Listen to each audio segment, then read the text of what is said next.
Operation Status Quo. Operation Status Quo. Prepare to engage. Operation Status Quo. Ready to engage. Operation Status Quo. Engaged. Engaged.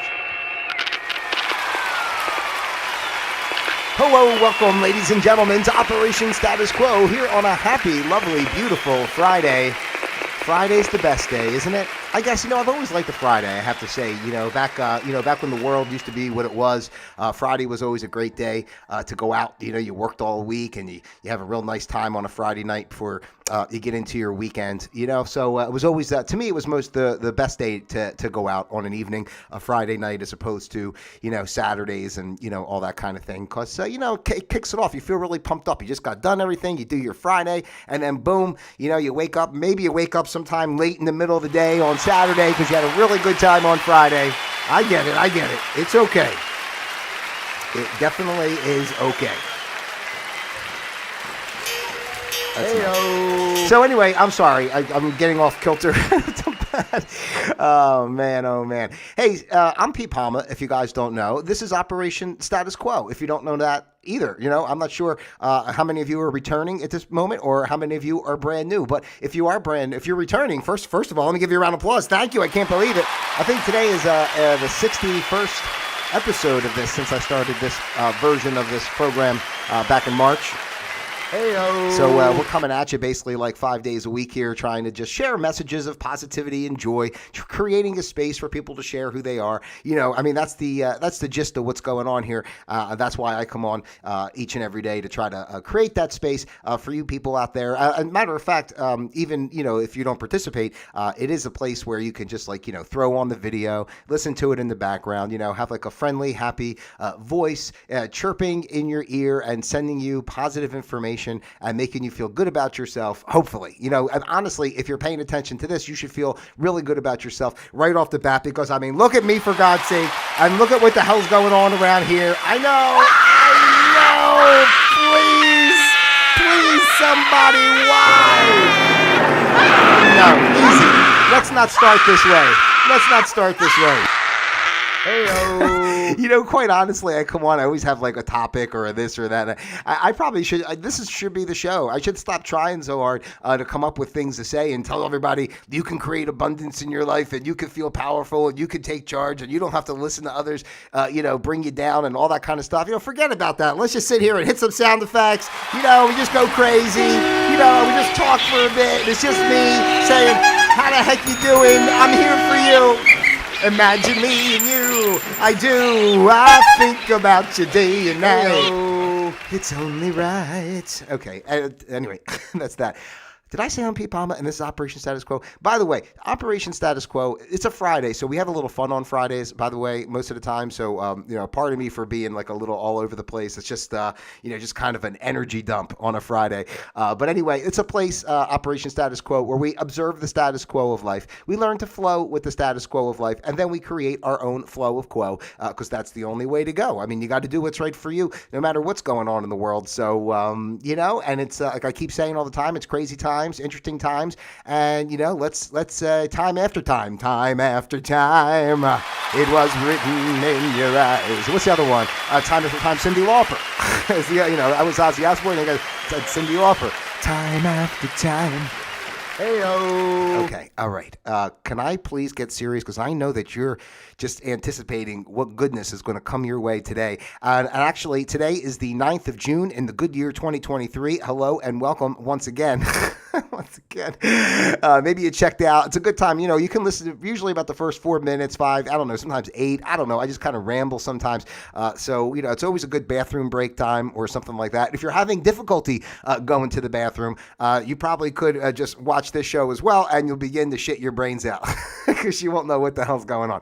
All right. But today is June 9th. I said that, and today's episode is Just the Facts, ma'am, part 5. We're up to part 5 of Just the Facts, and this is how we do this from time to time. I have a nice long list of fun and interesting facts out there, and we basically just do a chunk of them on a Friday. So Just the Facts part 5 today, and let's see.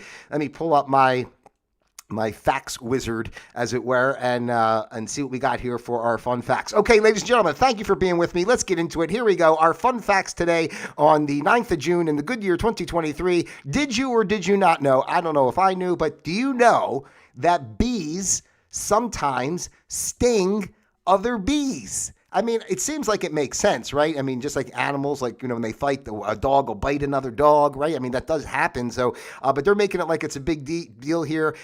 Bees are notorious for their stings, but humans aren't the only ones who experience this pain in the neck or the arm or the leg. They're being funny in their little write-up here. But in protecting their hives from outsiders, some guard bees will stay by the entrance and sniff the bees that come in. And then I guess if they're not part of their bee herd, I don't know if you call them a herd of bees.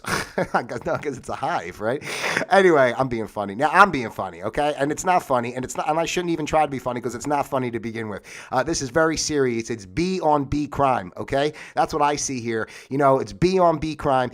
We have to start some sort of movement. You know how it is in the world. We can't have these type of things. I'm sure we can find some sort of group that we can start some kind of agenda here to start saving the bees from each other. Maybe we can have some sort of sit downs, like why are bees, deciding to sting other bees? Is this an epidemic? Is this some sort of crisis in our society? This is, we are losing bees at a horrible rate. The production of honey is way down. And, these bees, they need to work together. And enough is enough already. I mean, I just can't take it. Our world is crazy enough as it is. Now, do we need to see the beautiful bees sting each other? This bee on bee crime that is plaguing our world, it's just out of control. So, anyway, so they say bees sting each other, which doesn't really seem like a crazy fact. Humans kill each other.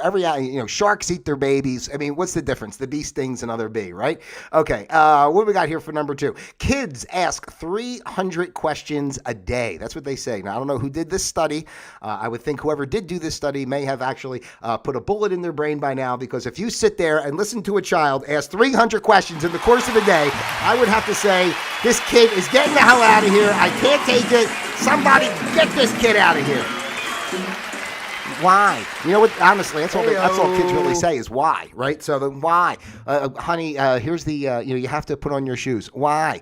Because you have to put shoes on to go outside. Why? Because you can get a cut on your foot. Why? Because there could be glass out there. Why? We're already up to 6 questions already.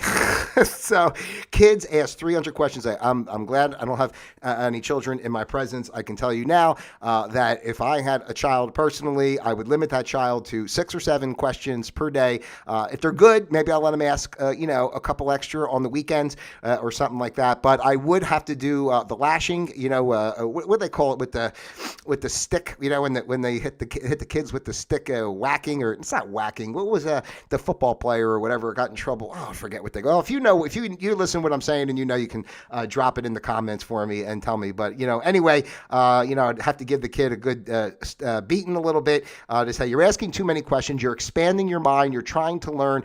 You're trying to bring your essence of humanity into fruition and understand and mitigate your way through our world. But I'll be damned, as a parent, I don't have time for it, right? I mean, a lot of parents don't have time nowadays for their kids. I mean, kids are just a novelty. We don't actually think that we have to raise them or anything, right?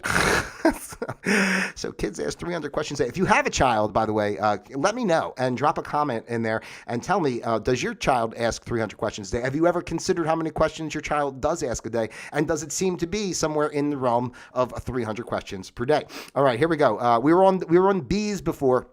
But now we are at the ants, okay? We're hitting all the insects, I guess. The total weight of the ant population on Earth, now this is what they say, once equaled the total weight of people. So I don't know when this was exactly, but there was a time, they say, when the total weight of ants on the earth once equaled the total weight of people. Now, of course, we know obesity is plaguing our world, so I'm sure the human weight differential is gone way up by now, because, we got all these people sitting there eating their darn Doritos, sitting on the couch, doing nothing.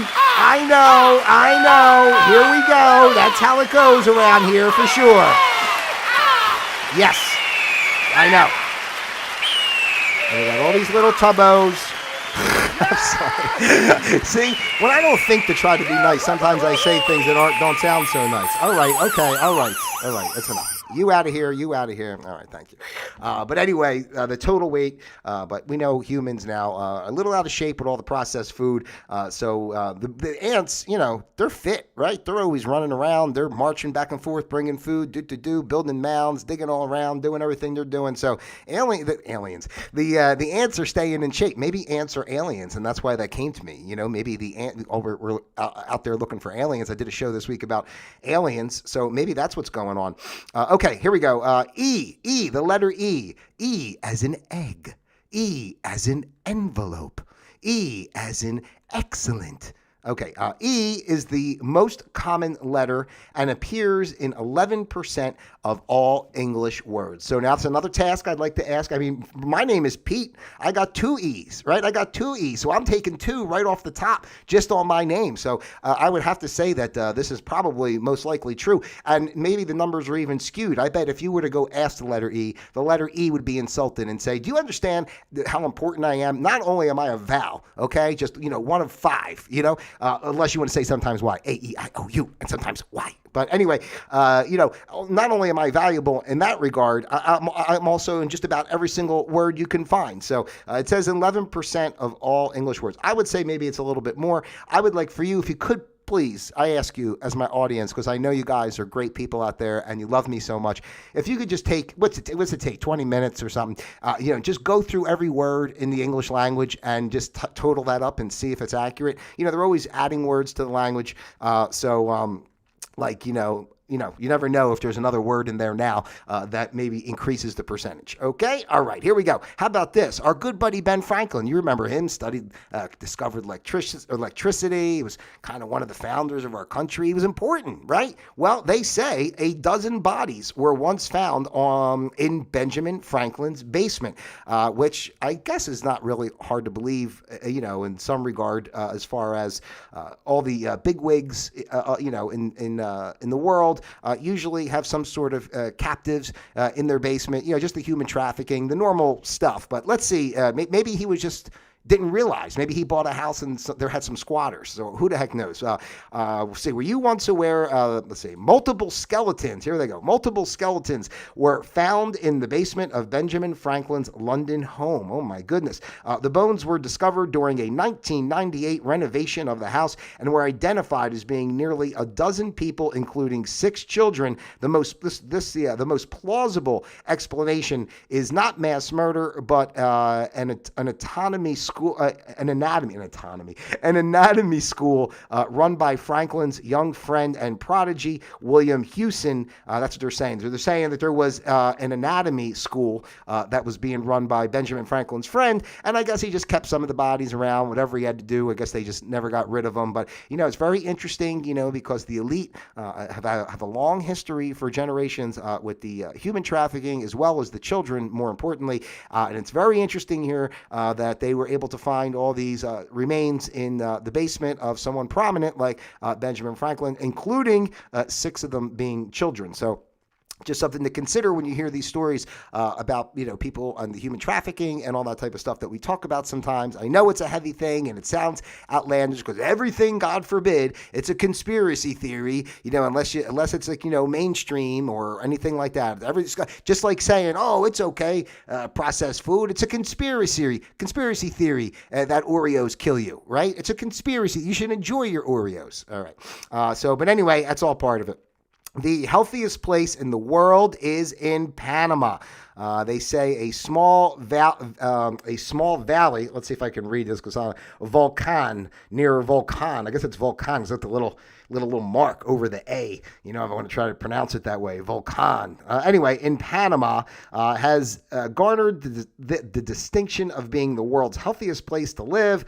That's according to a 2018 report. So here we are now in 2023. So some time has passed, and we'd have to go over there now and I guess reinvest our time and see if it's really the healthiest place in the world to live. Let's see why they say it's the healthiest.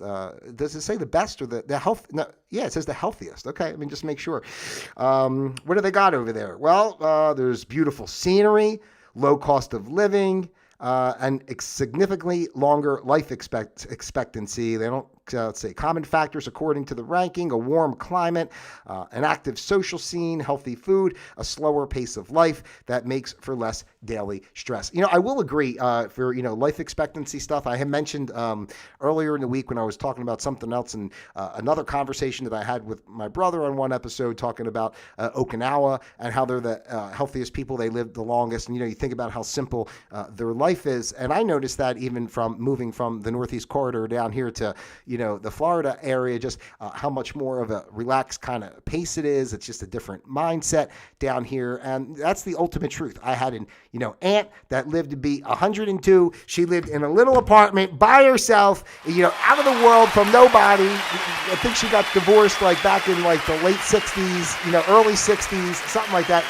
by herself the rest of her life, and she lived to be happy, healthy, no meds, everything until like the last year of her life. Why? Because no people in her way to make her stressed or get her upset. And that's the kind of life I'm trying to live. If I can just get a few more bucks together, nobody will ever see me again. I'll shut the show down. I'll leave you guys alone. I'll go to an island, and I'm just going to, eat coconuts and breathe fresh air and swim and just, be stress-free. I live to 130. But when I got to start talking to everyday people out and about in the street who are programmed by the mainstream agenda, all of a sudden my life not only does my IQ drop, but my life expectancy drops as well. They work in conjunction. It's like, all right, here we go. A pharaoh, here we go. This is a great one. A pharaoh once lathered his slaves in honey to keep bugs away from him. Now, I like to lather myself in honey just in general. I kind of find it to be a fun thing to do. I just kind of put a piece of plastic down. I lather myself up in honey. I roll around a little bit. The cat comes over. I got a cat. The cat comes over and licks me a little bit. Nothing dirty. Just, a little bit off the shoulder. It likes the taste. So I don't see anything crazy about this. I've never thought to use other humans as bug repellents, to spray them down with something. But now that I know that this practice could work, I guess it works. What's it say? I'm just trying to see if there's any information here that kind of says why, or that he was this king back in this time was. I guess said, what does that say? He thought highly of himself, and when he was bothered by insects, he would command that one of his slaves be covered in honey to lure the flies away from him. So I guess back then, if you have a lot of flies around or stuff, that makes a lot of sense, especially the way times were then. They probably didn't have that little piece of tape, the little fly tape that you can hang, and the flies all go to it and get stuck. I'm sure they didn't have that back in the Egyptian times, so they had to lather up their servants in honey. It sounds like a great time.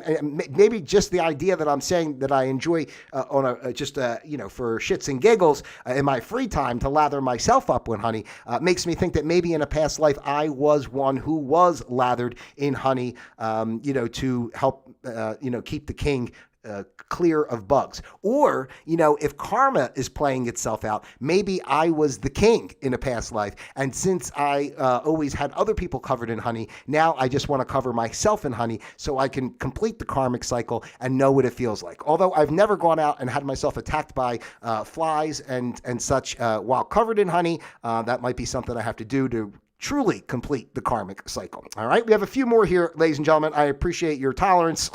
Appreciate your tolerance and sticking with me. Are you having a good time? Let me know what you're thinking out there. Please like, subscribe, share, give me your comments, all that kind of stuff. Don't forget, you're welcome here. So anytime you want to come on, you could be part of this. Isn't that an amazing thought? You could be part of this. I mean, what else is there in life? All right, here we go. A few more. Some people have an extra bone in their knee. And now they say, not only that, ladies and gentlemen, not only do some people have an extra bone in their knee, but it is also getting more common. Do-do-do. Where is the extra bone coming from? You know where it could come from? Now that I'm thinking about it, your skull when you're born, it's not all sealed up as one bone, so it's easier to pass through the canal there. on the way out, right? So it's a little bit malleable, and then the skull has to, forge itself together. I would think the extra bone that people have in their knees, or is a little hunk of skull that kind of didn't really, reattach itself properly. The kid sneezes or coughs, the next thing you know, it's sliding down the body, and it's in the knee. So why would there be an extra bone in the knee? If you were ever under the impression that the human body has finished evolving, think again. Well, of course it hasn't, because we're being polluted so much. God knows what we're turning into. We're going to have to become cancer, right? We're going to have to evolve into an actual way of living disease. It's the only way to survive, because everything in our world has been created as disease. So we have to actually transform our humanoid selves into a living form of disease, and then we'll be all right. Disease. I don't know why disease. I feel like I'm having tremors. Disease.